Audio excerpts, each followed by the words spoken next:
It still amazes me when a director is able to film the impossible. And I don't mean an impossible shot. What I mean by that is filming something that's not tangible at all. I'm talking about emotion. If I gave anybody a camera and told them to go out and give me a shot of a water bottle, they could capture that with ease. But if I told somebody to string together a series of shots that deliver an emotion, that's a completely different skill into itself. But even more impressive is when you can get emotion out of something that doesn't show emotion at all.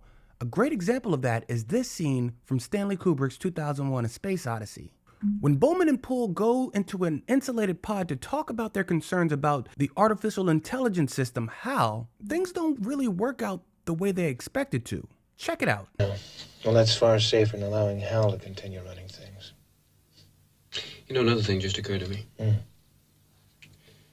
as far as I know, no 9,000 computers have been disconnected. Well, no 9,000 computers ever fouled up before. That's not what I mean. Well, I'm not so sure what he'd think about it.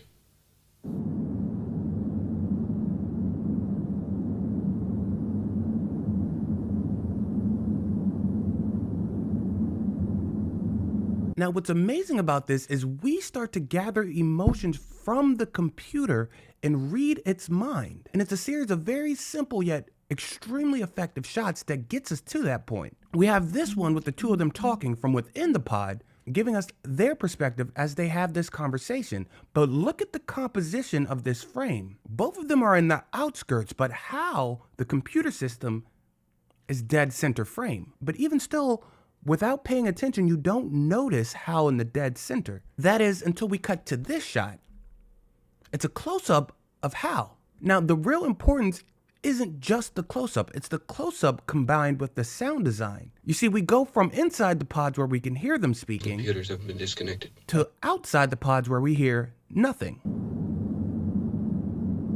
And then we have these reverse shots. These tight vignetted shots of their mouths causes the audience to infer that HAL is reading their lips. And from these shots, we as an audience gather the emotions inside of ourselves that we suspect HAL would be feeling, even though HAL has no emotions. We understand the sinister nature and the contempt and the anger and the betrayal that HAL is feeling. And we know it can only lead to bad things for these two. It's done so simply and brilliantly. It really comes down to 3 shots. The two of them talking in the pod in this 2-shot with HAL in the center, a close-up of HAL, and the whip pans back and forth of HAL reading their lips. Just with these shots, we know exactly what's happening. But it's because of that extra layer of not having sound that we can comprehend what's going on.